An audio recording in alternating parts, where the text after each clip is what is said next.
नहीं तो अभी तो नाटक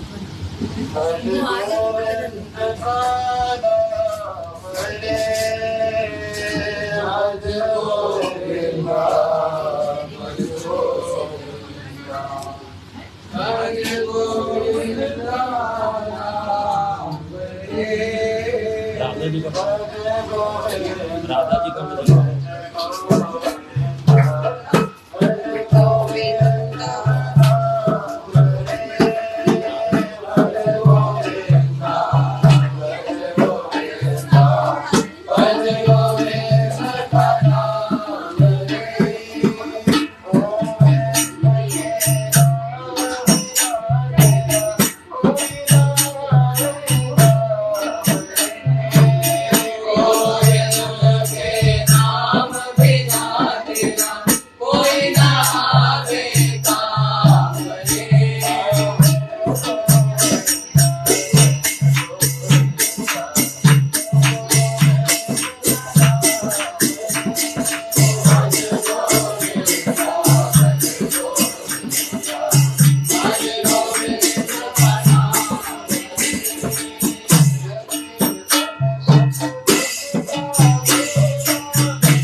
Hare Ram, Ram Ram, Hare Hare, Hare Krishna Krishna Krishna Hare Hare Hare Ram Hare Ram Ram Ram Hare Hare Hare Krishna Krishna Krishna Hare Hare Hare Ram Ram Ram Hare Hare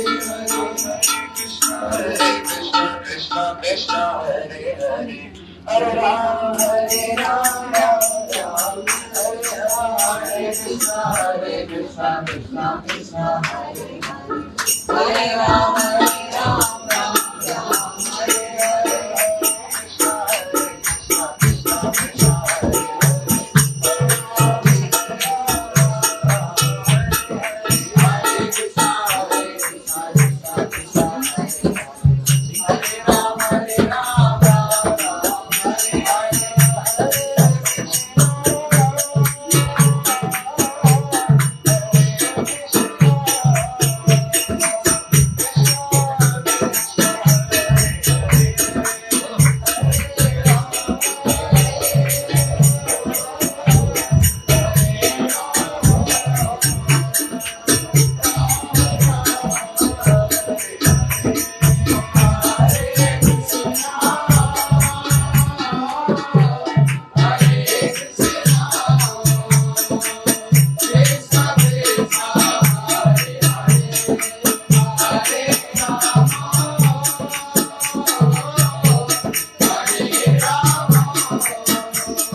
प्रणाम। बोलो श्री राधा रानी की जय।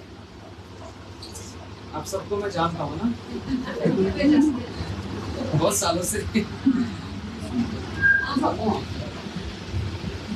चलता है। हाँ इसी में Bluetooth mode.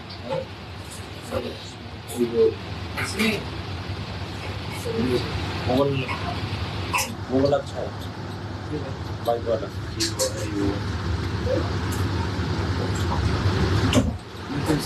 पताल छोड़ दो सबके साथ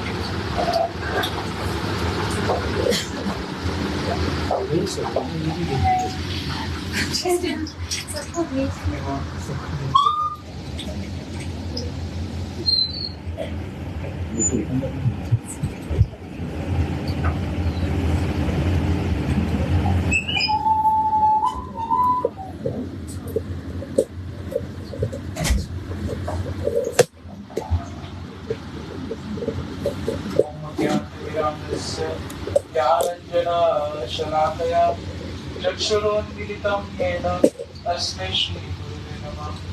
श्रीकृष्ण चैतन्य प्रभु नित्यानंद श्री अद्वैत गदाधर शिवसादि श्री गौर भक्त वृंद सभी प्रेम से आगे बोलो हरे कृष्णा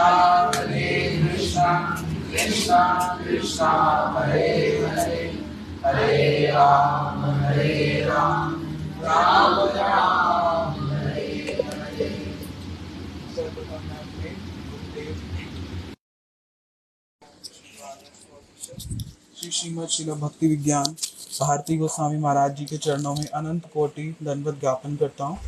तत्पश्चात गुरुदेव ओम विष्णुपाद अष्टोत्र शती श्री श्रीमद शिल भक्ति वेदांत सिद्धांति महाराज जी के चरणों में अनंत कोटि दंडवत ज्ञापन करता हूँ। तत्पश्चात श्रीपाद माधव प्रिय प्रभु जी के चरणों में अनंत कोटि दंडवत ज्ञापन करता हूँ। समस्त रूपानुगुरुवर के चरणों में अनंत कोटि दंडवत ज्ञापन करता हूँ। आज यहाँ पर उपस्थित सभी भक्त वृंद वैष्णव वृंद मातृ वृंद के चरणों में यथा योग्य प्रणाम। तो सभी बड़ा ही सुंदर उत्सव यहाँ पर आयोजन हुआ। हम सभी को साधु संग करने का, वैष्णव संग करने का सुअवसर प्राप्त हुआ। तो कहा गया कि सभी ध्यान से सुने, देखिए एक छोटी सी कथा सुनते हैं, बड़ी सुंदर। एक समय एक भिखारी था, एक कोने में बैठा हुआ था, तो सूखी रोटी तोड़ रहा था। तो उसने कहा मेरा जीवन कितना बेकार है, एक किनारे में मैं बैठा हूँ, सूखी रोटी तोड़ रहा हूँ। मुझसे बढ़िया जीवन तो एक व्यापारी का है, जो पूरा जीवन क्या करता है, बड़े अच्छे से कमाता है, व्यापार करता है और क्या करता है, बड़े अच्छे अच्छे पकवानों को खाता है। तो कहा मैं यहाँ सूखी रोटी तोड़ रहा हूँ। तो उसके सामने से व्यापारी जा रहा होता है, उसको देख के उसके मन में ऐसा विचार आता है। तो जो व्यापारी है वो जब उस राज्य में आ रहा होता है व्यापार करके, तो बहुत सारा व्यापार करके आता है और बहुत सारा धन लेके आता है। तो वहां पर राजा का एक सिपाही आ जाता है, बोला कितने समय से आपको मैं ढूंढ रहा हूँ, कितने समय से आप राज्य में दिखे नहीं, व्यापार करके आए हो, चलो अब टैक्स दो। तो व्यापारी कहने लगा देखो पूरा जीवन मैं बाहर जाता हूँ, इतना सब करता हूँ, व्यापार करता हूँ, व्यापार करके लाया, मुझसे अच्छा तो ये सिपाही है, एक ऐसे डंडा दिखाया और मेरा सारा टैक्स ले लिया, मुझसे अच्छा तो ये है। अब सिपाही बड़ा खुश हुआ, सिपाही बड़ा खुश हुआ और कहने लगा देखो आज तो मुझे बहुत सारा टैक्स मिला, मैं ले जाके सेनापति को दूंगा। तो वो सेनापति को जाके वो दिखाता है कि देखो मैं आज कितना सारा धन लेके आया। तो सेनापति कहने लगा अच्छा ये तो ठीक है, जाओ तुम वहां पे ये काम करो। उसको डांट के भगा दिया। तो सिपाही कहने लगा सारा दिन घूमूं मैं, हाँ इकट्ठा करके लाऊं टैक्स मैं, और ये सेनापति एक तलवार दिखाता है, सब ले लेता है मुझसे। तो सेनापति अब राजा के पास गया, राजा को कहने लगा देखो मैं आज कितना धन लेके आया, मैंने आज सुरक्षा करी, सब किया। तो राजा कहने लगा ये सब तो ठीक है, जाओ सीमा पे जाओ, देखो कोई हम पे अटैक तो नहीं करने वाला, कोई आक्रमण तो नहीं करने वाला, ये सब तो चलता रहेगा। तो सेनापति ने कहा सारा दिन मैं घूमता हूँ, सब कुछ करता हूँ, देखो राजा आराम से ऐश में बैठा है और कुछ भी नहीं कर रहा। अब सारा दिन चला गया, राजा रात को सोने लगा, राजा को नींद ना आए। राजा कहे आज मैंने भोजन किया, प्रसाद किया, कहीं उसमें किसी ने जहर तो नहीं मिला दिया था, कल कोई मुझे कोई जहर तो ना दे दे, कल मेरे सगे संबंधी मुझे मारने की कुछ साजिश तो नहीं कर रहे, कल को कोई मुझ पे आक्रमण तो नहीं कर देगा। राजा को नींद नहीं आ रही। तो राजा क्या कहने लगा, कहा मुझसे अच्छा तो वो भिखारी है जो सड़क पे 2 रोटी सूखी खा रहा है, आराम से तो बैठा है, उसे इतनी चिंता तो नहीं है। तो कहा इस बात को कहा गया कि भिखारी कहे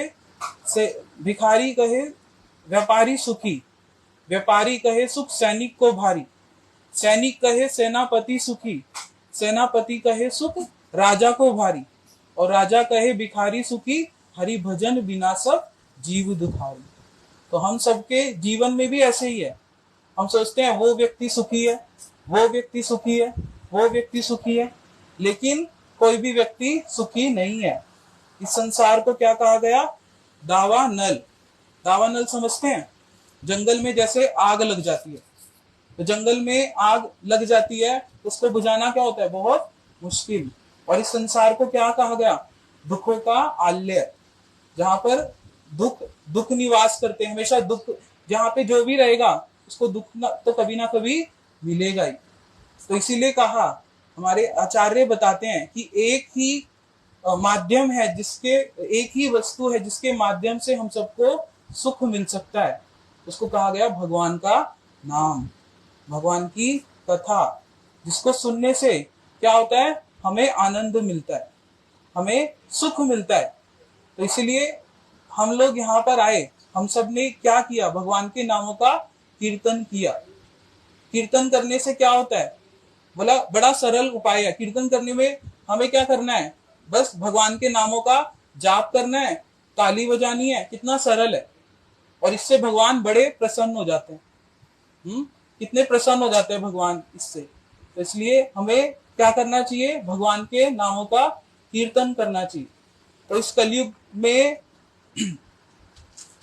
में केवल एक ही मंत्र बताया जिसके माध्यम से भगवान बहुत प्रसन्न हो जाते हैं और जीवन में सुख आ जाता है। कौन सा मंत्र बताया, महामंत्र। सभी बोलेंगे मेरे पीछे, हरे कृष्णा कृष्णा कृष्णा हरे हरे, हरे राम राम राम हरे हरे। तो ये जो महामंत्र है, इसको बोला गया युगल उपासना का मंत्र, इसको बोला गया युगल उपासना का मंत्र। अब युगल कौन, श्री राधा कृष्ण। हम लोग बोलते हैं हरे कृष्णा, तो हरे कृष्ण का मतलब क्या है, कृष्ण क्या हरे हैं, बोले नहीं, कृष्ण तो हरे नहीं है। बोले कि कृष्ण अपने सुंदर रूप से, अपनी सुंदर सुंदर लीलाओं से भगवान के रूप का वर्णन करे तो कितना मन आकर्षित होता है ना, भगवान की लीला सुन के कितना मन आनंदित हो जाता है ना। तो बोला कि भगवान का रूप, भगवान की लीला, जिससे भगवान सबको अपनी तरफ आकर्षित करते हैं। हाँ, और वही भगवान उनको कौन अपने गुणों से आकर्षित कर लेती है, राधा रानी। तो इसलिए उनको कहा गया हरा, सर्वचेतो हरा कृष्ण तस्य चित्तम हरत्यसो, जो कृष्ण के भी चित्त को हर लेती हैं, ऐसी श्रीमती राधा रानी। तो उनको कहा गया हरा। तो अब किसी को संबोधन किया जाता है, किसी को पुकारा जाता है, तो क्या बोला जाता है, अरे इधर आओ ना, ऐसे बोला जाता है ना। तो उसी तरीके से राधा जी को संबोधन किया हरे, और हरे कृष्ण कृष्ण कृष्ण हरे हरे। और फिर कहा गया हरे राम राम राम हरे हरे। अब यहाँ पे जो राम शब्द है, तो कुछ लोग बोलते हैं कि ये जो राम शब्द है वो किसके लिए उपयोग हुआ, सीतापति राम, रामचंद्र। लेकिन रामचंद्र जी का नाम राधा जी के साथ थोड़ी आएगा, नहीं आएगा, सीता जी के साथ आएगा। पूरा जगत बोलते हैं ना सीताराम सीताराम। हाँ, तो इसीलिए यहाँ पर जो राम शब्द है वो रामचंद्र राम के लिए नहीं आया, वो भी कृष्ण के लिए ही आया। कृष्ण को क्या कहा गया? हम लोग बोलते हैं ना, जय जय राधा रमन हरि बोल, जय जय राधा रमन हरि बोल, कीर्तन किया ना भक्तों ने अभी। तो बोला जो कृष्ण राधा जी के साथ रमण करते हैं उनको क्या कहा गया? राधिका रमण राम। तो इसलिए यहाँ पर जो शब्द आया राम, वो किन के लिए आया? कृष्ण के लिए ही आया, जो राधा जी के साथ हमेशा रमण करते हैं। तो इसलिए हम सब भक्त, हमारे आचार्यों ने, गुरुवर्गों ने बतलाया, शास्त्र की बात है, ये जो महामंत्र है हरे कृष्ण कृष्ण कृष्ण हरे हरे, हरे राम राम राम हरे हरे, इसका जप करने से, इस महामंत्र को बोलने से क्या होगा? इस कली काल में बहुत ही लाभ होगा। और इसको कहीं भी उठते बैठते कैसे भी हम लोग जप कर सकते हैं, अभ्यास हो जाता है धीरे धीरे, और जीवन में आनंद आ जाता है। कितने ही लोग जुड़ गए, देश विदेश में कितने ही लोग इसको रोज करते हैं, भगवान के महामंत्र को। तो इसलिए हमारा सौभाग्य है कि ये आज हम सबको यहाँ पर भगवान के सुंदर नामों का कीर्तन करने का अवसर मिला। तो एक बार सभी हाथ उठा के बोलेंगे, हरे कृष्णा कृष्णा कृष्णा हरे हरे, हरे राम राम राम हरे हरे।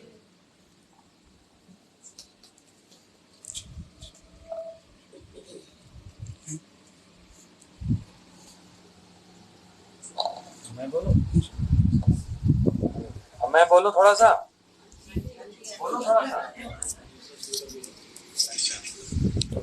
मैं बोलता हूं तो फिर दो बातें, एक तो मैं बोलूंगा, आप सब लोग चुप रहना, ठीक है? और इसका मतलब अपने फोन को भी चुप करा दो।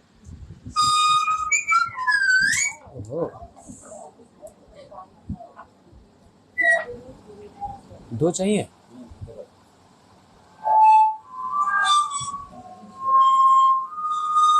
एक ही बहुत था, क्यों? हरे कृष्ण। फोन सारे साइलेंट हैं? अब अगर बज गया ना किसी का तो वो मेरा हो जाएगा फिर। और जिसका आईफोन 15 है वो साइलेंट मत करना क्योंकि वो मेरा हो जाएगा ना फिर। और दूसरी बात, अब जो भी आएगा ना उसको पीछे बिठा देना, बाद में आएंगे बाहर, है ना? कथा के बीच में आगे मत आने देना। बोला ये जाम हो गया, ट्रैफिक जाम है, ठीक है? आज यहाँ पर हम लोग कीर्तन करने आए, किसके लिए आए? हाँ, राधाष्टमी तो आज नहीं है। राधाष्टमी कब है? 23 तारीख को ना। आज से 15 दिन पहले, नहीं, कुछ दिन पहले जन्माष्टमी मनाई गई, सारे संसार ने मनाई। जन्माष्टमी से 15 दिन के बाद आती है राधाष्टमी। तो राधाष्टमी तो 23 को है। फिर आज हम लोग किस लिए आए यहाँ पर? बोलते हैं वो वार्मिंग अप कुछ भी योगा करने से पहले वार्म अप किया जाता है ना, तो ये पूरा हफ्ता हम लोग अलग अलग स्थान पर वार्म अप हो रहे हैं राधाष्टमी मनाने के लिए। दिल्ली, नोएडा, सब जगह, एनसीआर में, फरीदाबाद में राधाष्टमी का चाव का कार्यक्रम कर रहे हैं। चाव का मतलब क्या होता है? ये एक ब्रज की रीति है, वृंदावन की ब्रज की रीति। जैसे कहते हैं ना, हमने विवाह बड़े चाव से किया, तो राधाष्टमी का त्योहार, ये उत्सव बड़े चाव से मनाया। किसने मनाया? राधा जी के जो पिता हैं, उनका नाम क्या? अच्छा, यहाँ ये सब ई ब्लॉक वाले सब होशियार हैं। यहाँ बहुत भागवत की ना हमने कितनी बार। ये सारी माताओं को मैं जानता हूँ अच्छे से, सालों से जानता हूँ।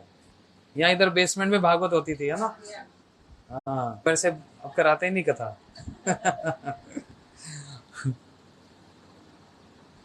ठीक है, फिर कभी करेंगे यहाँ पर कथा, है ना? अच्छा, तो उस भागवत जी की कथा में मैं राधा जी की जन्म कथा सुनाता हूँ। लेकिन आज जन्म कथा नहीं सुना रहा, क्योंकि वो सुनाऊंगा 23 तारीख को, राधाष्टमी के दिन। हम लोग थोड़ा सा राधा रानी का कुछ गुणगान सुनते हैं। होगा क्या?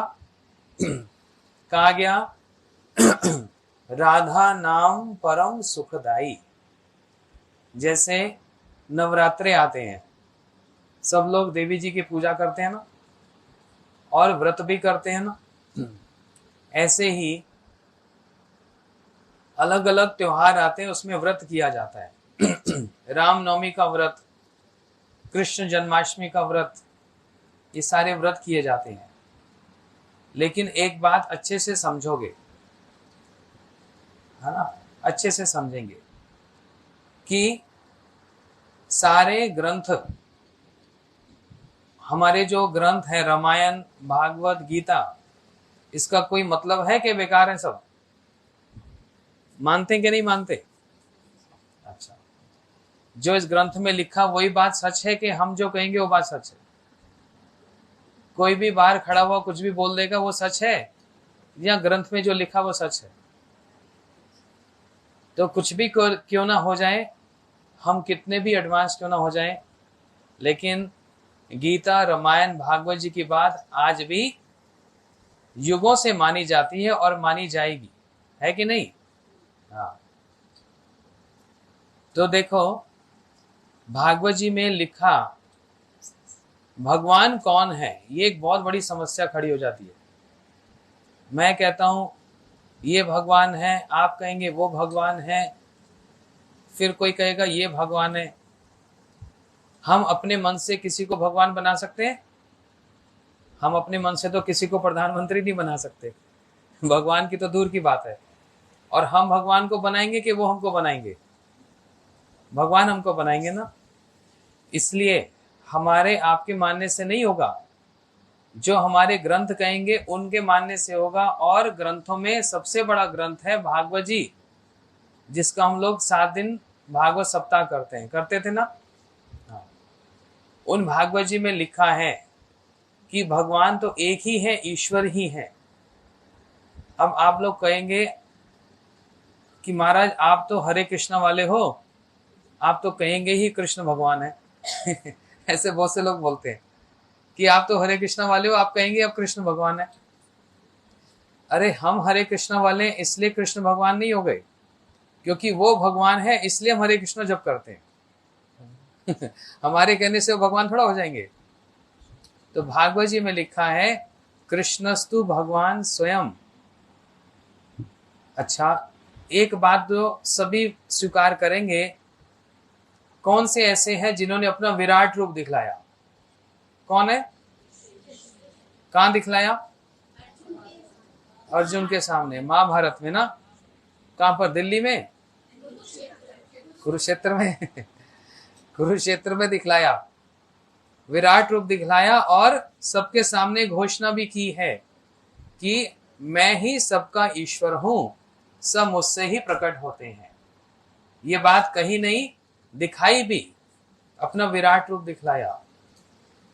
इसलिए कृष्ण भगवान हैं और सब उनके अवतार भी हैं। अब अवतार में नरसिंह भगवान भी अवतार हैं, वरा भगवान भी अवतार हैं, वामन भी अवतार हैं, राम जी भी अवतार हैं। ये सब भगवान के अवतार हैं। ऐसे ही राधा जी, जिनकी राधा अष्टमी हम मनाने जाएंगे, जैसे दुर्गा अष्टमी मनाते हैं ना, ये सारी अष्टमियां पता नहीं क्यों आती हैं। दुर्गा जी की भी अष्टमी आती है, कृष्ण की भी अष्टमी आती है, राधा जी की भी अष्टमी आती है ना। तो क्यों? राधा जी का महात्म्य क्या है, यहां से समझो। अभी कृष्ण बहुत सारे अवतार लिए, नरसिंह भगवान का अवतार हुआ, राम जी का अवतार हुआ, रामलीला हुई ना। जितने भी भगवान अवतार लेते हैं, उनकी सेवा करने के लिए वो लक्ष्मियां भी भगवान के साथ रहती हैं। लक्ष्मी कोई एक नहीं है, जितने भगवान के अवतार हुए उनके साथ उनकी शक्तियां, वो सब लक्ष्मी हैं। जैसे नारायण जी के साथ लक्ष्मी है कि नहीं, उनकी पत्नी। ऐसे ही राम जी के साथ जो सीता जी हैं, नाम तो सीता जी है लेकिन वो लक्ष्मी जी ही है। नरसिंह भगवान के साथ उनकी जो शक्ति है उनको भी लक्ष्मी कहा जाता है। वरा भगवान के साथ उनकी जो शक्ति है उनको भी लक्ष्मी कहा जाता है। समझ रहे हैं? ये सारी लक्ष्मियां, एक नहीं, पूरे ब्रह्मांड में हजारों लक्ष्मियां अवतारों के साथ। ये सारी लक्ष्मियां कौन है, ये समझने वाली बात है। जैसे कृष्ण अवतार लिए, कृष्ण बहुत सारे अवतार हुए और कृष्ण की सेवा करती है राधा रानी, जबकि ये कहेंगे कि श्री कृष्ण राधा रानी की सेवा करते हैं। ऐसे ही ब्रह्मांड में जितनी भी लक्ष्मियां हैं वो सब भगवान के अवतार की ही सेवा करती हैं। इसलिए राधा जी का एक नाम है सर्व लक्ष्मीमयी, सर्व लक्ष्मीमयी, देवी कृष्णमयी प्रोक्ता। राधा जी का एक नाम है कृष्णमयी। जैसे भगवान का नाम तो कृष्ण है, राधा जी का नाम है कृष्णमयी। मतलब इतना उनका प्रेम ऊंचा है, इतना ऊंचा प्रेम है कि जहां उनकी नजर पड़ती है, दृष्टि पड़ती है, उनको अपने प्यारे कृष्ण का ही दर्शन होता है ना। वृंदावन में एक वृक्ष है, उसको बोलते हैं तमाल वृक्ष। वो तमाल वृक्ष जो है ना, वो श्याम काले रंग का है, इसलिए उस तमाल वृक्ष को कृष्ण कहा जाता है। अब जमुना जी का रंग क्या है बताना? वृंदावन कौन कौन गया बताना? अच्छा, सारे गए हैं। तो वृंदावन में जमुना जी बहती है ना, जमुना जी का रंग क्या है?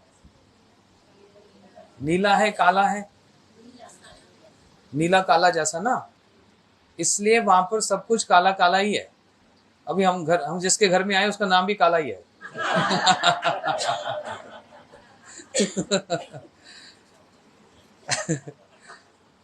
तो वृंदावन में सब काला काला ही है। वहां पर कृष्ण कौन से रंग के हैं? कौन से रंग के हैं? काले रंग के। अरे डर क्यों रहे हो, बोलो। काला नहीं बहता इसलिए डरो नहीं। कृष्ण का रंग काला, उनकी जमुना जी भी काली, और वहां पर जो मोर है उसका रंग क्या होता है? नीला काला सा। वहां पर एक वृक्ष है जिसको तमाल वृक्ष कहते हैं, उसका रंग भी श्याम है, नीला और काला मिक्स। तो इसलिए राधा जी का प्रेम इतना ऊंचा प्रेम है, ध्यान से सुनना, जिस प्रेम के आगे वो कृष्ण भी अपने मस्तक को झुकाते हैं। इतना ऊंचा प्रेम है उनका। भगवान सबको आशीर्वाद करते हैं, सबके मन की इच्छा पूरी करते हैं, है ना।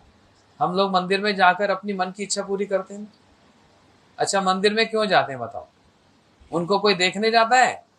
नहीं, सब अपनी अपनी फाइल लेके जाते हैं, है ना। मेरी ये फाइल है, ये मेरा काम है, मेरी ये फाइल है, मेरा ये काम है। भगवान को देखने तो कोई एक दो बिरला ही जाते हैं बस, मगर सब लोग अपना अपना काम निकलवाने, अपनी फाइल दिखाने जाते हैं भगवान के आगे। इसलिए जो सबके दुख दर्द को दूर करते हैं, बहुत साधारण भाषा में बोलता हूं, जो सबकी मन की इच्छा को पूरी करते हैं वो भगवान हैं। लेकिन जो कृष्ण के मन को भी इच्छा पूरी करते हैं, जो कृष्ण के मन की इच्छा पूरी करते हैं, वो है राधा जी। वो है राधा जी जो भगवान के मन की इच्छा भी पूरी करते हैं। इसलिए वृंदावन में सब लोग क्या बोलते हैं? कोई ऐसे थोड़ा कोई तकिया कलाम में राधे राधे बोलते हैं, कोई कारण है तभी तो बोलते हैं। क्योंकि कृष्ण का एक नाम है कृष्णमयी। क्या नाम है? उसका मतलब ये हुआ। अच्छा, अभी ऐसे समझाता हूं, क्योंकि ये इतनी गहरी बात है, इतना गहरा विचार है, इसको साधारण भाषा में कहना बड़ा मुश्किल हो रहा है। उनको उनकी भाषा में समझाना बड़ा आसान है, लेकिन उसको सरल करके आप सबको समझाना ये बड़ा मुश्किल काम है, इसलिए थोड़ी कठिनाई हो रही है। जगन्नाथपुरी कौन कौन गया ये बताओ? अच्छा, जगन्नाथ जी भी गए हैं सब लोग, यहाँ भी जगन्नाथ जी विराजमान है। जगन्नाथपुरी में जगन्नाथ जी का दर्शन किया आप लोगों ने, वहीं पर एक गोपीनाथ जी का मंदिर है, वहां कौन कौन गया ये बताओ? एक ही माता, बस देखो एक ही विरली है, दो। अच्छा, गोपीनाथ जी का मंदिर गया है? वहां पर गोपीनाथ जी का रंग क्या है याद है? बहुत साल पुरानी बात हो गई ना। इसलिए हमारे साथ जाओगे तो बहुत अच्छे से देखोगे, और वहां की अच्छे से जितनी भी और भी स्थान हैं वो अच्छे से दिखाएंगे, वहां की कथा भी सुनाएंगे। अपने आप से जाओगे तो ज्यादा कुछ पता नहीं लगेगा, समझ रहे हैं? जैसे अभी हम लोग अगले साल मार्च में रामेश्वरम जा रहे हैं, पूरे एक टूर लेकर। हमारे साथ 100-150 लोग हो गए अभी जाने वाले। फ्लाइट से जाएंगे, फ्लाइट से ही आएंगे। 3 दिन का टूर है। साउथ इंडिया का बड़ा फेमस मंदिर है श्रीरंगम मंदिर।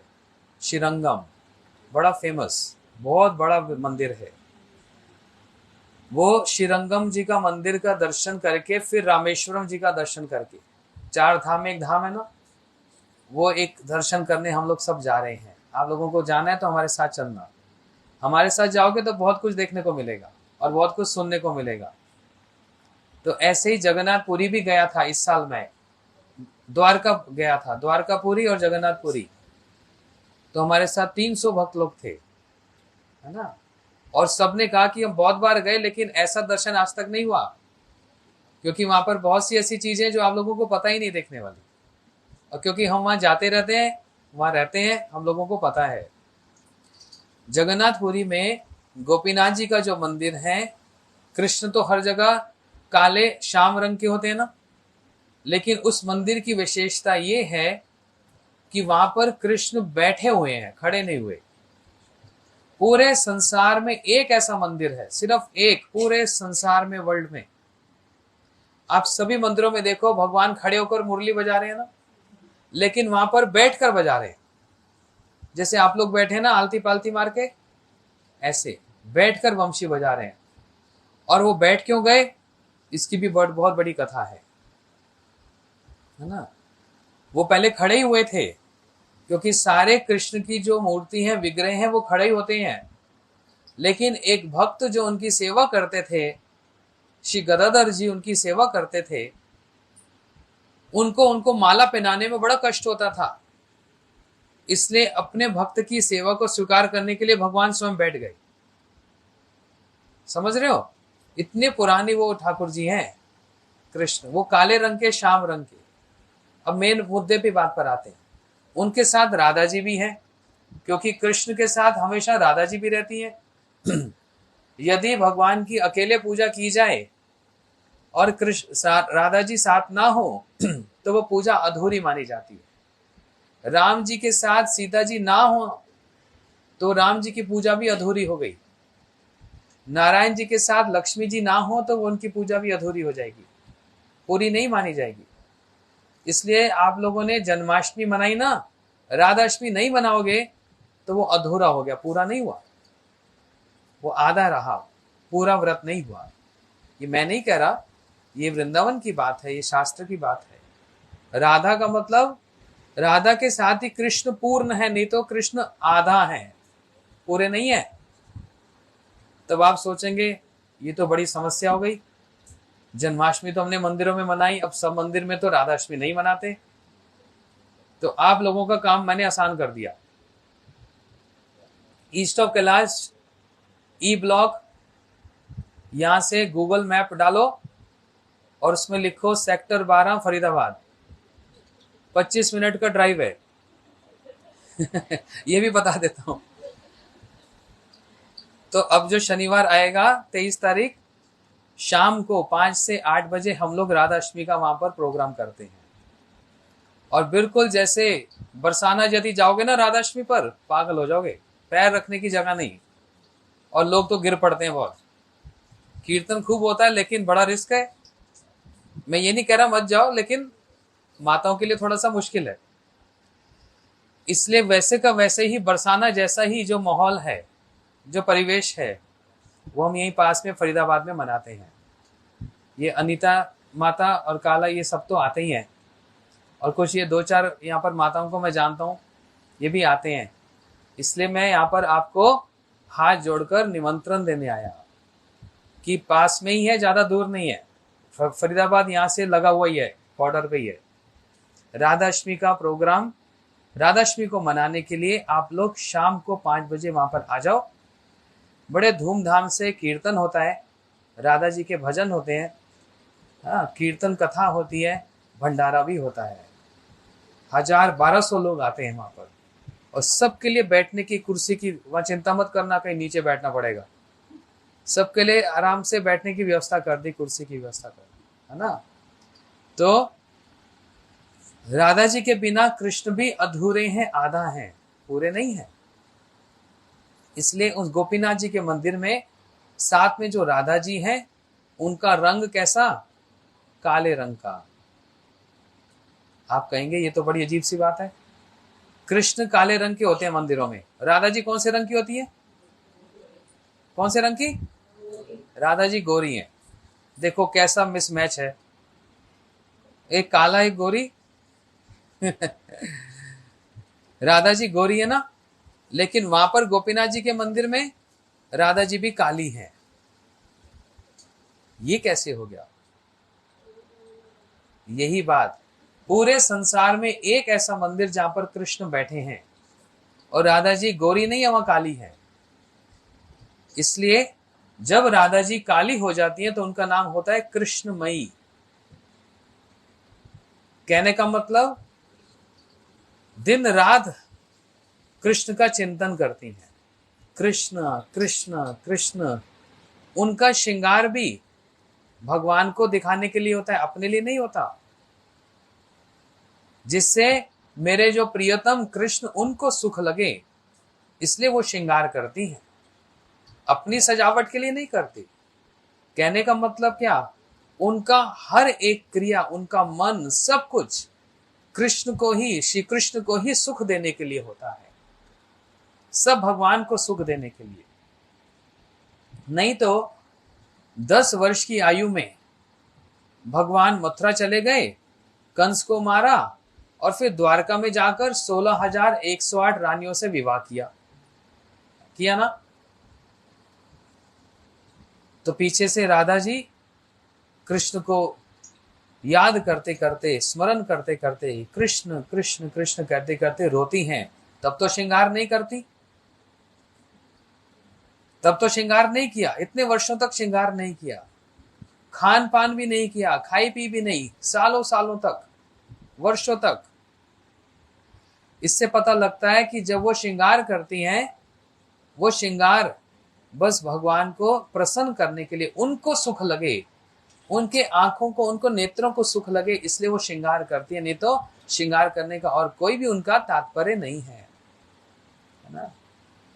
इसलिए गोलोक वृंदावन में राधा कृष्ण जी रहते हैं, लेकिन इस पृथ्वी पर भगवान 5000 साल पहले आए।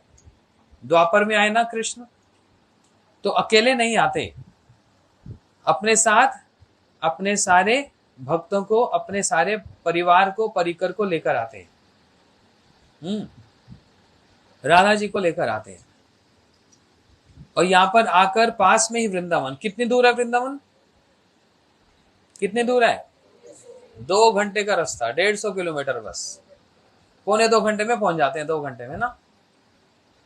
वृंदावन पास में है। वृंदावन का जो भाव है ना, वो सारे जगत से निराला है, सारे जगत से अलग है। क्योंकि वृंदावन में 2 नदियां बहती हैं। कौन सी 2 नदी? एक तो कौन सी? जमुना नदी। दूसरी कौन सी नदी? हाथ ऊपर करो, फिर ऐसे नहीं, गलत बोलोगे तो भंडारा देना पड़ेगा। कौन सी नदी? अरे माता जी को डबल प्रसाद देना पड़ेगा आज तो। ये बहुत होशियार है माता। जो ये वाला आंसर दे देगा ना, उसका मतलब वो बहुत, हाँ, बहुत जानता है वृंदावन को। ये वाला आंसर उत्तर कोई वो साधारण से नहीं दे सकता, क्योंकि सब कंफ्यूज हो जाते हैं। अरे एक ही तो नदी बहती है जमुना जी, वहां कौन सी गंगा सरस्वती बह रही है? लेकिन माता ने बड़ा अच्छा उत्तर दिया। अब तो माता जी फंस गई, पता है क्यों? अब तो राधाष्टमी पे आना ही पड़ेगा इनको। जेड़ा बोले हो यो, हाँ, सारे पंजाबी ना थे। जेड़ा बोले हो यो कुंडा खोले। तुसी कहता हूं तुझे आना ही पड़ेगा। हाँ, तो इसलिए देखो क्या बोल रहा था। हाँ, वृंदावन में दो नदी बहती, एक जमुना जी और एक प्रेम नदी, है ना। उस प्रेम नदी में सारे प्रेम के कारण डूब ही जाते हैं, है ना। उस प्रेम को दिखलाने के लिए कि वास्तव में वो प्रेम क्या होता है, वो प्रेम क्या होता है, इसको दिखलाने के लिए ही भगवान इस पृथ्वी पर आते हैं। हम आपको समझाने के लिए, देखो, एक तो है सीताराम जी का प्रेम। सीताराम जी का वनवास में जाने की किसकी बात थी? दशरथ जी ने किसको कहा वन में जाओ? सीता जी को कहा था? सिर्फ राम जी की जाने की बात थी ना। लेकिन लक्ष्मण अपने आप से गए साथ में। लक्ष्मण जी को तो जाना नहीं था, सीता जी को जबरदस्ती था जाना। उनकी सास ने कहा कि अब तुमको जाना पड़ेगा। सबने सीता जी को रोका, सबने, कौशल्या माता ने, सबने, नहीं सीता तुम नहीं जाना, तुम नहीं जाना। सीता जी इतनी कोमल राजकुमारी, उनको जंगल में, वन में जाने की, वनवास जाने की बात नहीं थी। लेकिन राम जी के साथ इतना प्रेम है कि जहां मेरे राम रहेंगे वहीं पर मैं रहूंगी। इसलिए सीता जी राम जी के साथ साथ वन में गई और कितनी कठोर, कितनी कठिनाई से निकली। कैसे? कल मैं इस बात को बतला रहा था। सीता जी के चरणों में यदि कोई कंकड़, कोई कांटा लग जाता था तो कौन निकालता था? कौन निकालता था? लक्ष्मण जी। लक्ष्मण जी चरण छू नहीं सकते राम सीता जी के, वहां मर्यादा है बहुत ज्यादा। लक्ष्मण जी चरण छू नहीं सकते, तो कौन निकालता था कांटा? राम जी को चरण छूने नहीं देंगी वो। हाँ, ये समझना ध्यान से। लक्ष्मण जी चरण छू नहीं सकते हैं, राम जी को चरण छूने नहीं देंगी, वहां मर्यादा है ना। तो सीता जी का प्रेम देखो, स्वयं कष्ट सहन कर रही हैं राम जी के साथ वन में जाने के लिए, और फिर लौट के ये नहीं कि राम ये तो बड़ा कठिन हो गया, मैं तो जा रही हूं। उनके साथ ही रही। क्या दिखलाया? कितना ऊंचा प्रेम दिखलाया है कि नहीं। तो भगवान को साकेत धाम से यहां पर किस लिए आना पड़ता है? वहां पर किसी चीज की कमी है जो यहां पर आना पड़ता है? नहीं। प्रेम क्या है ये दिखलाने के लिए, अपने पर ही उदाहरण दिखलाने के लिए प्रेम क्या है ये दिखलाया जाता है। ऐसे ही श्री कृष्ण की लीला में भी प्रेम क्या है यहां पर दिखलाया गया। राधा जी और कृष्ण का जो प्रेम, इसका उदाहरण सारे जगत में दिया जाता है ना, सारे जगत में। अच्छा, अब एक प्रश्न पूछता हूं, राधा जी का कृष्ण के साथ विवाह हुआ? हाँ, कहां पर हुआ था? हाँ हाँ, ये तो बिल्कुल वहां पहुंच गई। ये भी बड़ी होशियार है। ये भी भांडीर वन। राधा जी का कृष्ण का जब वो छोटे से थे तो गंधर्व विवाह हुआ था, लेकिन ऐसे रीति के साथ विवाह हुआ नहीं हुआ। तो किसके साथ विवाह हुआ राधा जी का? हाँ, अब ये वाला आंसर करो तो मानू। हाँ, आयन घोष। क्या बोला आपने? आयन, हाँ हाँ,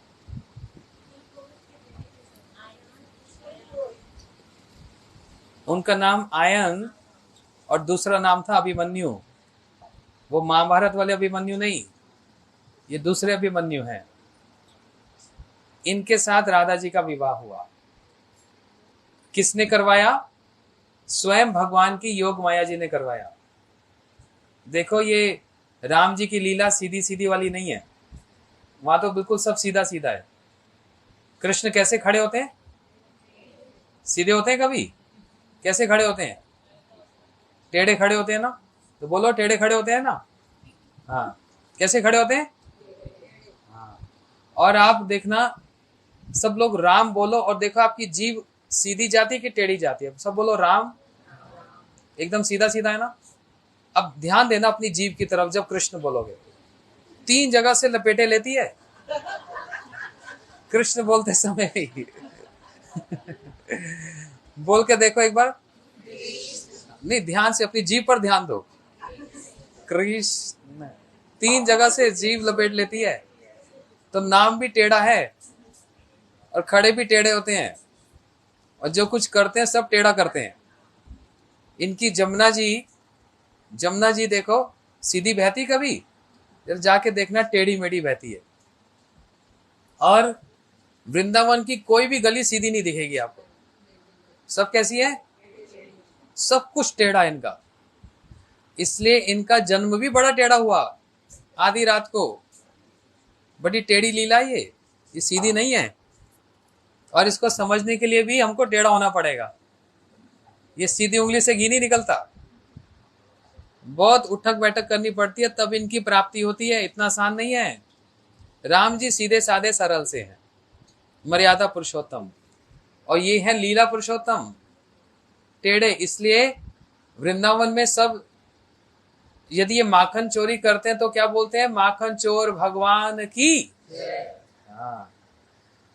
और ऐसी वृंदावन में इनको कहते हैं, बोलो टेढ़े कृष्ण की।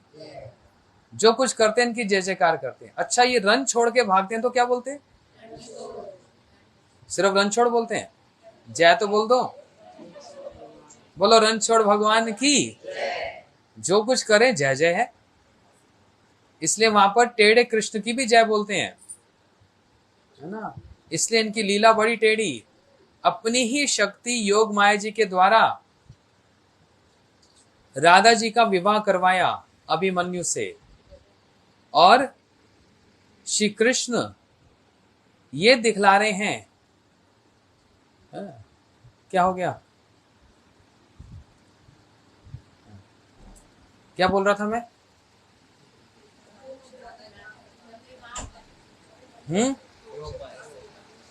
योग माया जी के साथ विवाह करवाया। अच्छा, राधा जी का ससुराल कहाँ? जाते ही नहीं कभी आप लोग वहां पर। हमारे साथ जाओ ना, पूरा ब्रज का दर्शन करेंगे। अच्छा बताओ, राधा जी का ससुराल कहाँ? कौन बताएगा?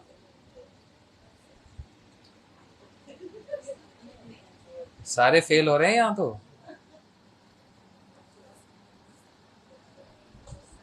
डराऊं सबको? काले को बुलाओ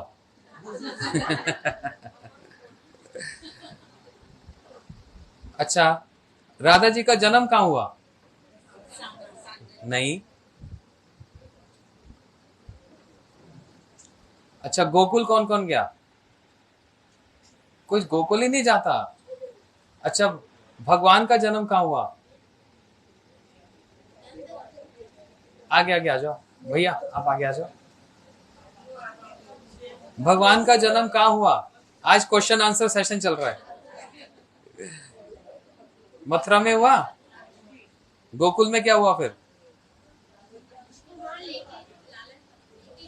अच्छा, लालन पालन, ठीक है। वो जन्माष्टमी निकल गई, नहीं तो वो कथा वो जन्म की फिर कभी सुनाऊंगा। गोकुल में ही कृष्ण का जन्म भी हुआ, और गोकुल के पास में गांव है रावल, वहां पर राधा जी का जन्म हुआ है। आज जन्म कथा नहीं सुनाऊंगा, ये सस्पेंस रहेगा। वो सस्पेंस लास्ट में सुनाते हैं ना, तो वो 23 तारीख को सुनाऊंगा सस्पेंस। लेकिन राधा जी का जन्म बरसाना में नहीं, रावल में हुआ है। रावल से उनके पिता विश्वभानु महाराज उनको फिर बरसाना लेकर गए बाद में। जैसे कृष्ण गोकुल में थे, माखन चोरी लीला, बाल्य लीला, ये सब कहाँ हुई? गोकुल में हुई, है ना। तो वहां पर बहुत सारे असुर आने लगे, पूतना, शक्टासुर, त्रिनाव्रत, ये सारे जितने असुर आने लगे। तो नंद बाबा ने विचार किया अब हम लोग गोकुल छोड़कर नंदगांव चले जाएंगे। ये स्थान पे बहुत राक्षस आने लग गए, असुर आने लग गए। तो जैसे ही नंद बाबा नंदगांव गए तो राधा जी के पिताजी का नाम क्या नाम? विश्वभानु जी। क्या दशरथ जी? कौन कह रहा है दशरथ जी? राधा जी के पिताजी का नाम, अच्छा सीता जी के पिताजी का नाम क्या? दशरथ जी।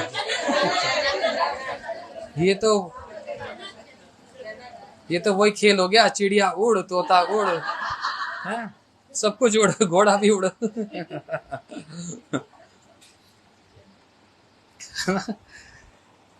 राधा जी के पिताजी का नाम विश्वभानु जी। इसलिए जब उन्होंने देखा नंद बाबा गोकुल से नंदगांव चले गए तो इनका भी मन नहीं लगा। तब फिर ये रावल से बरसाना चले गए, तब गए बरसाना। लेकिन जन्म हुआ रावल में, वो जन्म स्थान है राधा जी का। इसलिए आप लोग दर्शन करने जाओ। अभी कार्तिक महीना आ रहा है ना, सबसे पावन पवित्र महीना। इस महीने में ब्रज दर्शन होता है। लोग गोकुल, रावल, बरसाना, नंदगांव, गोवर्धन, ये सब स्थानों पर जाकर दर्शन करते हैं, है ना। तो इसलिए बरसाना में विवाह नहीं हुआ। कहाँ विवाह हुआ? एक नाम बताओ अच्छे से, आज तो प्रसाद दूंगा अच्छे से। राधा जी का विवाह कहाँ, ससुराल कहाँ हुआ, ये बताओ बस। ये आपके बीच में ना एक छोटी सी माता बैठी है छोटी सी, लेकिन बहुत कुछ जानती है। ये इधर बैठी, इधर, ये जमुना पार से आई इधर। हाँ, अच्छा, हाँ माता बताना, जोर से बोलो। जावट में राधा जी का विवाह हुआ। ये जावट कहाँ हुआ? कौन से वन में? आप लोग कोकिला वन जानते हो? हाँ, वो तो जानते हैं। क्यों जानते हो? शनि मंदिर है इसलिए। ठीक है, कोकिला वन शनि मंदिर से ही बिल्कुल 7-8 मिनट का रास्ता है।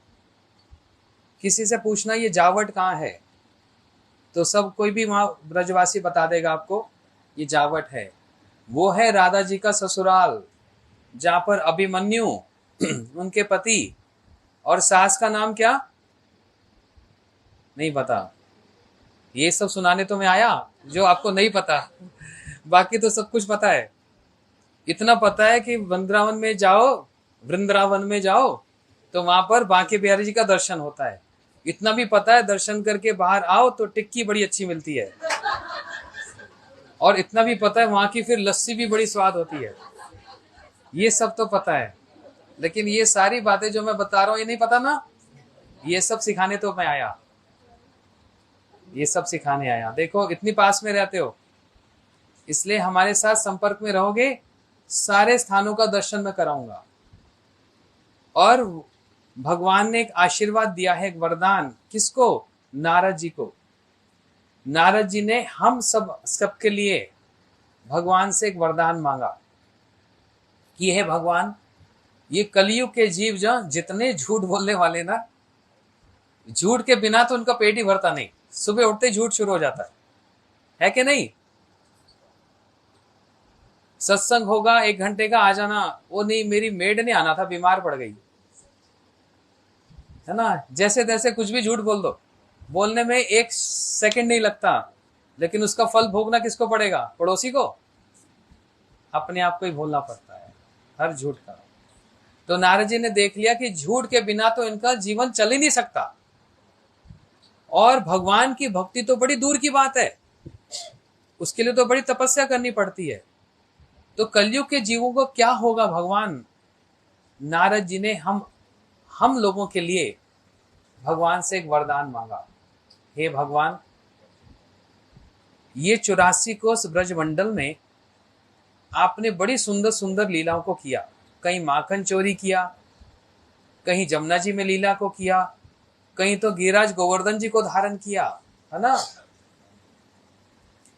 लेकिन कैसे ये कलयुग के जीव जो झूठ और पाप को छोड़कर रह नहीं सकते, कमाई करने में भी झूठ, पाप, रहने में भी पाप, सारा दिन कुछ ना कुछ होता ही रहता है।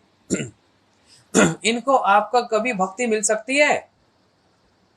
इसलिए इन सब की ओर से मैं आपसे एक वरदान मांगता हूं, जो भी व्यक्ति आपके इस ब्रजमंडल 84 कोस में आए, वृंदावन, गोवर्धन, बरसाना, नंदगांव, ये सब स्थान पर आए और उसी स्थान पर बैठकर किसी संत से, किसी साधु से आपकी वही वाली लीला को सुने जहां पर आपने किया है, तो मैं आपसे एक वरदान मांगता हूं। उनको उसी समय ही उनके सारे पाप ताप आपको उसी समय समाप्त करने पड़ेंगे और साथ ही साथ आपको उनको भक्ति देनी पड़ेगी, अपना प्रेम देना पड़ेगा। भगवान कहने लगे, नारद जी इतना आसान क्यों बना दिया? बोलते भगवान, ये कलयुग के जीव नहीं कर पाएंगे, ये सतयुग के नहीं है, ये त्रेता द्वापर के नहीं है, इनके पास पवित्रता भी नहीं है, इनके पास साधन का बल भी नहीं है, इनके पास तपस्या का बल भी नहीं है, इनके पास कुछ भी नहीं है, ये भिखारी है। कैसे भिखारी? पैसे वाले भिखारी नहीं, भक्ति के और तपस्या के और सच बोलने के भिखारी हैं। इनके पास ये चीजें नहीं है। इसलिए मैं चाहता हूं इन सबको भक्ति मिल जाए, इन सबको कुछ तो धन मिल जाए, कुछ तो पैसा मिल जाए तपस्या का। तो नारद जी ने कहा, जो भी ब्रजमंडल में जहां पर जिस भगवान ने लीला की ही उसी स्थान को कोई मस्तक से झुकाता है, अपने मस्तक को झुकाता है, वहां की चरण धूल को मस्तक पे लगाता है, यही उनकी सबसे बड़ी तपस्या हो जाएगी। पूरी तपस्या का फल मिलता है। बड़े बड़े राजाओं ने अश्वमेघ यज्ञ किया, इतना भारी यज्ञ होता था, वर्षों वर्षों तक चलता था, लेकिन ब्रजमंडल में एक कदम रखने पर अश्वमेघ यज्ञ का फल प्राप्त होता है। सारे तीर्थ ब्रजमंडल में है, सारे के सारे तीर्थ। आप बोलेंगे केदारनाथ, बद्रीनाथ, हरिद्वार, गंगा जी, उनके लिए तो बड़ा दूर जाना पड़ता है। ब्रज में ये कहाँ है? केदारनाथ, बद्रीनाथ है। कभी गए हैं? हाँ हाँ, 84 कोस की यात्रा में। ये माता भी सही बता रही है। इनके यहाँ तो पहले हमने भागवत भी की। आप वही वाली माता जी हो ना? हाँ, कितने सुंदर। इन्होंने इतनी सेवा की, 7 दिन में आज तक नहीं भूलता। इतनी सुंदर भागवत कथा हुई थी। पूरे घर में पूरा एकदम ऐसा वातावरण हो गया था जैसे शादी चल रही हो, और पूरे घर के सारे लोग मिलकर सुबह से रात तक किसी को कुछ नहीं करने देते थे। चुपचाप आकर एसी में बैठकर कथा सुनो और फिर भंडारा खाकर सब जाओ। लेकिन इनके घर वाले सारे मिलकर इन्होंने बड़े सुंदर भागवत की कथा को किया। मैं आज भी वो मेरे को याद है। तो इसलिए क्या बता रहा था, ये आप लोगों को देख के ना पुरानी यादाश्त आ जाती है, मेरा ध्यान बढ़ जाता है। 84 को यात्रा में बद्रीनाथ, केदारनाथ, है ना, वहां पर ब्रज में भी बद्रीनाथ केदारनाथ का दर्शन होता है। आदि बद्री, हरिद्वार भी, और गंगा जी भी हैं। अच्छा, ब्रज में गंगा जी कहां से आ गई? गंगा जी कैसे आ गई वृंदावन में? देखा कभी किसी ने गंगा जी को? अब कौन सी माता बताएगी, बताओ। ब्रज में गंगा जी कहां है? आज तो प्रश्न उत्तर लग रहे हैं सब। नहीं पता? अच्छा, गोवर्धन कौन कौन गया? वहां पर मानसी गंगा है कि नहीं? तो फिर गंगा जी नहीं है। मानसी गंगा जी गोवर्धन जी में, तो वो गंगा जी नहीं है तो और क्या है? जबकि वो है आदि गंगा। गंगा जी वहां कैसे आ गई? एक बार नंद बाबा सारे अपने सखाओं को लेकर, सबको ब्रजवासियों को लेकर हरिद्वार में गंगा जी स्नान करने जा रहे थे। भगवान ने पूछ लिया, बाबा, कृष्ण कहने लगे, बाबा आप सब लोग कहां जा रहे हो? बोलते गंगा स्नान करने। बोलते क्या जरूरत है? सारी नदियां हमारे ब्रज में है, सारे तीर्थ हमारे ब्रज में है, आपको गंगा स्नान करना है तो यहीं पर करो। बोलते यहां गंगा कहां है, यहां तो जमुना जी है। तो उसी समय भगवान ने अपने मन से गंगा जी को आह्वान किया, गंगा यहां चली आओ। और भगवान के मन से वो गंगा जी कल कल कहती हुई गोवर्धन जी में बहने लगी। इसलिए मन से बुलाई गई, इसलिए नाम ही क्या हो गया? मानसी गंगा। ये मन से प्रकट हुई है। और जो हरिद्वार जी में गंगा जी जाते हैं, ये किनके चरणों से प्रकट हुई? कौन से भगवान के चरणों से? नहीं, वामन भगवान के चरणों से प्रकट हुई। जब वामन भगवान ने अपने 3 चरण निकाले तो ब्रह्मा जी ने उनके चरणों को प्रक्षालन करके अपने कमंडल में धारण किया। यही वो गंगा जी हैं। तो ये भगवान के चरणों से निकली, वो भी वामन भगवान के चरणों से। लेकिन जो ब्रज में गोवर्धन जी में जो गंगा जी बहती हैं, मानसी गंगा, वो कृष्ण के मन से प्रकट हुई हैं, मानसी गंगा। इसलिए सारे तीर्थ भी ब्रज में हैं, सारी नदियां भी ब्रज में हैं, सब कुछ वहां पर है। इसलिए नारद जी ने हम लोगों के लिए वरदान मांगा, जो मानसी गंगा में स्नान करेगा उनको हरिद्वार में गंगा स्नान का भी 100 गुना ज्यादा फल मिलता है। ये मेरी बात नहीं है। आप दिल्ली में जमुना जी में स्नान करो और वृंदावन में जमुना जी में स्नान करो, एक बात है? एक बात नहीं है। ये सिद्धांत की बात है, शास्त्र की बात है, ध्यान से समझना। भगवान कभी भी वृंदावन से बाहर नहीं जाते। वृंदावन परित्यज्यम पादम एकम न गच्छति। श्री कृष्ण कहते हैं मैं कभी भी एक चरण वृंदावन से बाहर नहीं जाता। तो फिर मथुरा द्वारका कौन गया? कौन गया बताओ?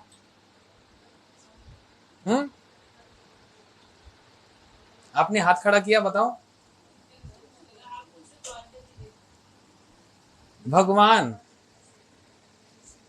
कहते हैं मेरा संकल्प है मैं वृंदावन से बाहर नहीं जाता। लेकिन मथुरा द्वारका कौन गया फिर? भगवान के अंश गए।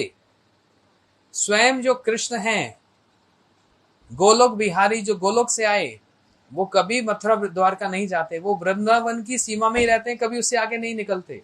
अब जब अगली बार भागवत होगी ना, तब अच्छे से खोल खोल के समझाऊंगा सब। मुझे लग रहा है आप सब लोग भूल गए, मैंने सुनाया था। अब बहुत साल हो गए ना इस बात को, दोबारा से करना पड़ेगा ये रिवाइव कोर्स ये कोर्स रिवाइव करना पड़ेगा दोबारा से। तो इसलिए जमुना जी भी, क्या हो गया? जमुना जी भी जो है, वृंदावन में जो जमुना जी बहती हैं, वे मूल जमुना जी हैं। और जैसे वृंदावन से बाहर जमुना जी आती है तो उनका अंश हो जाती है, उनका प्रकाश हो जाती है। तो एक फल नहीं है। इसलिए नारद जी ने वरदान मांगा कि जो भी ब्रज में उन स्थान पर, जैसे बरसाना में कोई जाएगा और वहीं पर बैठकर, कीर्तन तो सब करते हैं, राधे राधे सब बोलते हैं, लेकिन वहां पर बैठकर राधा जी की जो कथा को सुनेगा, उसको उसी समय सारे उसके जन्म के पाप सब नाश हो जाएंगे और उनको भगवान की भक्ति प्राप्त होगी। ये नारद जी का वरदान है। ये भगवान से वरदान मांगा हुआ है नारद जी ने। इसलिए हम लोग सब ब्रज में जाते हैं, लेकिन अकेले नहीं, उन लोगों के साथ जाते हैं जो वहां पर रहते हैं, जो साधु संत जो वहां पर रहकर भजन करते हैं, उनको वहां का सारा रहस्य पता है, एक एक स्थान का पता है। जैसे गोवर्धन जी की परिक्रमा होती है, ऐसे बरसाना की भी परिक्रमा होती है। जानते हैं? कभी बरसाना की परिक्रमा करो, बड़ा आनंद आएगा। कौन कौन गया? हाँ, बरसाना की परिक्रमा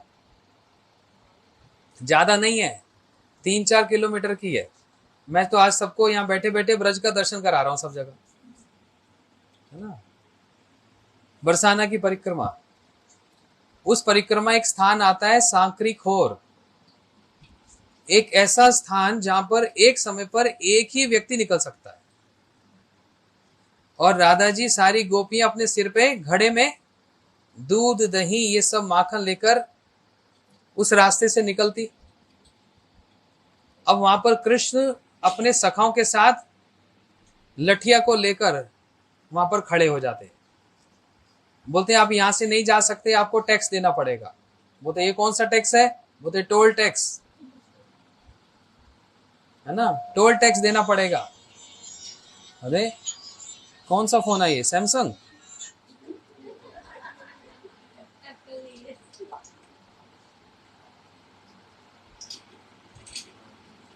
तो कृष्ण रोज परेशान करते, यहां पर टैक्स देके जाओ।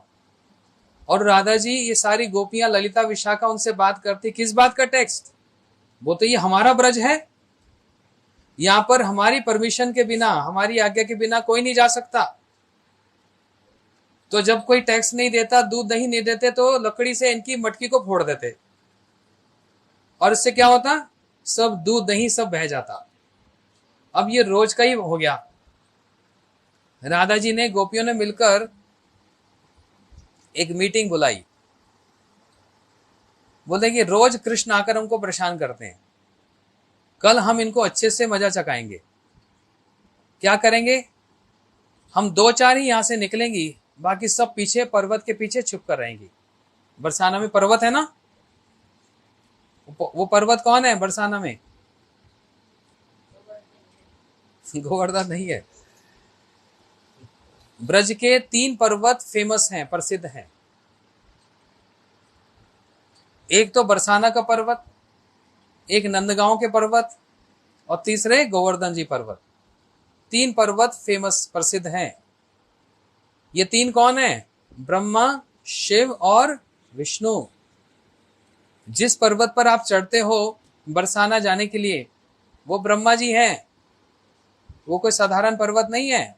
ब्रह्मा जी स्वयं पर्वत बन गए बरसाना गांव को अपने मस्तक पर रखने के लिए। क्यों? राधा जी की चरण धूल मेरे सिर पर पड़ेगी, मेरा जीवन सफल हो जाएगा।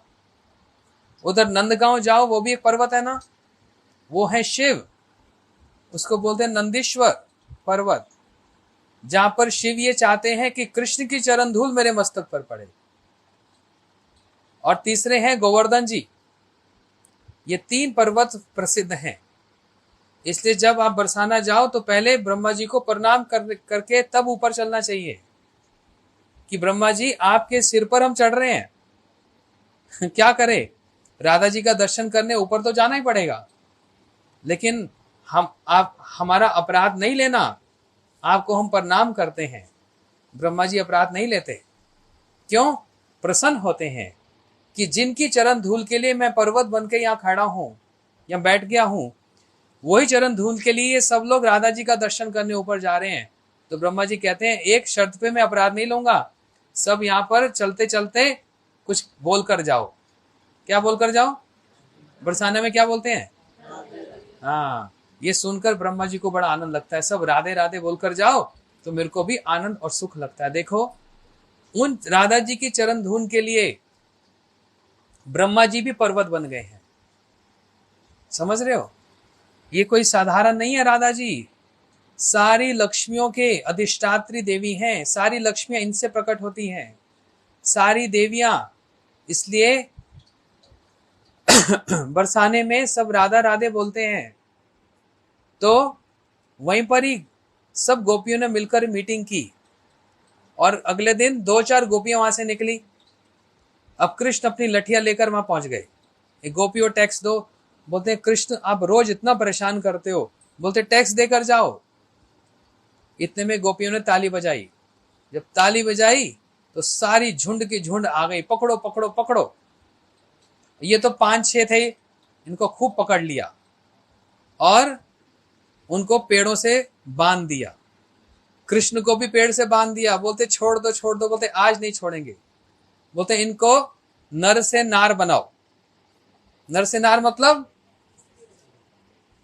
लहंगा और चोली पहना दिया, ऊपर दुपट्टा और उड़ा दिया, और सिर पे रख दिया एक मटकी, और मटकी में रख दिया दही।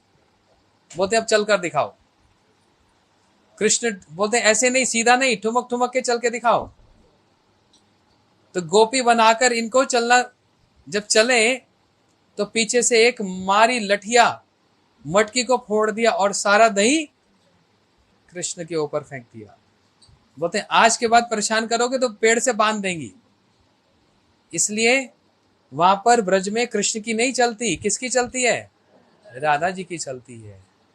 तो एक बार सब लोग बोलो राधे राधे। हे भगवान, इतने सुस्त बोल रहे हो। अच्छा, चलो माता जी का सब स्वागत करो, राधे राधे बोलो। बोलो श्री राधा रानी की जय। इसलिए ये मैंने थोड़ी थोड़ी अलग अलग स्थान से, शास्त्र से और वृंदावन की भाषा से राधा रानी की आपको कथा सुनाई है। सुनो ध्यान से। सब लोग दुर्गा अष्टमी ये सब अष्टमी मनाते हैं, लेकिन राधा अष्टमी का बहुत बड़ा महत्व है, बहुत बड़ा महत्व है। जो राधा अष्टमी का व्रत करता है उसको निश्चित रूप से कृष्ण की भक्ति अवश्य प्राप्त होती है। राधा अष्टमी का व्रत क्या होता है? उस दिन कौन सा व्रत होता है पता है? राधा अष्टमी के दिन क्या व्रत करते हैं? राधे राधे बोलते हैं, यही व्रत है उस दिन। इसलिए आप सब लोग बोलो, बोलो श्री राधा रानी की जय। अब एक भजन सुनते हैं, है ना। बहुत बहुत कथा सुन ली, भूल भी जाओगे, जितना सुना उतना याद रखो। हरे कृष्णा। अच्छा, फरीदाबाद कौन कौन नहीं आ रहा पहले से बता दो, हाथ खड़े करो कौन कौन नहीं आ रहा। ओ सारे आ रहे हैं। अच्छा ये नहीं आ रही, बस एक ही तो नहीं आ रही। तो आप इनके लिए प्रसाद ले आना जो जो जाएंगे, ठीक है। मैं सबसे प्रार्थना करता हूं आप सब लोग राधाष्टमी ये उत्सव त्योहार मनाने के लिए आप पास में ही फरीदाबाद में सेक्टर 12, ये एड्रेस अनीता आपको व्हाट्सएप ग्रुप में डाल देंगी। आप प्लीज वहां पर जरूर आइए। 1 घंटा नहीं तो आधा घंटा नहीं तो 10 मिनट, कितना भी मिनट के लिए, 1 मिनट के लिए भी आएंगे। वहां पर फूलों से राधा कृष्ण का अभिषेक भी होगा, बहुत सुंदर सुंदर कार्यक्रम होगा। आप सब लोग वहां पर आइएगा। बोलो श्री राधा रानी की जय। चलो केशव भजन राधा रानी का।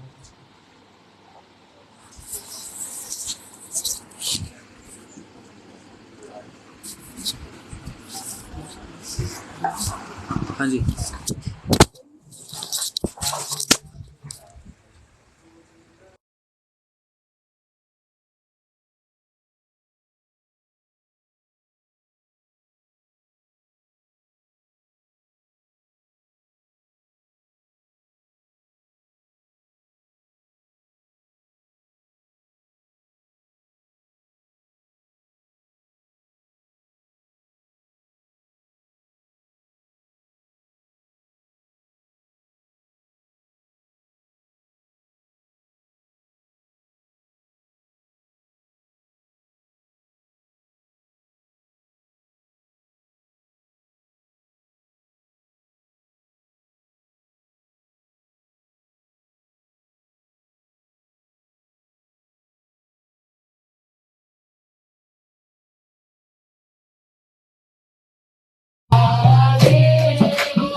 Thank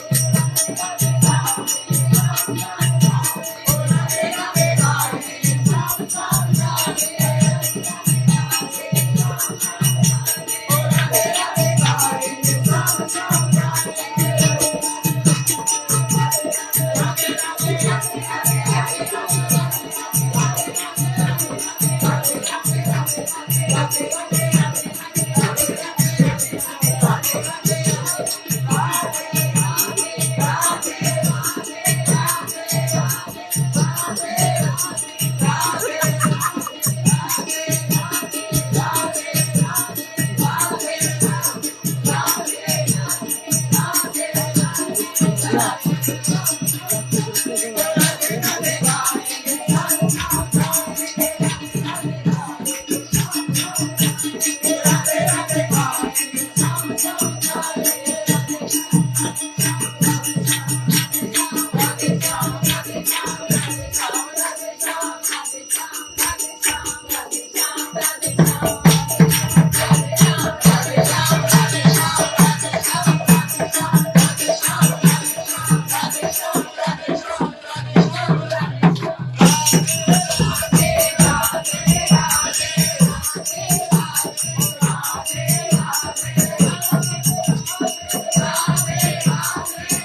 लेकिन 100 रुपये ज़्यादा ही देती हैं उससे, है ना? 100 रुपये एक्स्ट्रा चले गए। नहीं, कल करियो।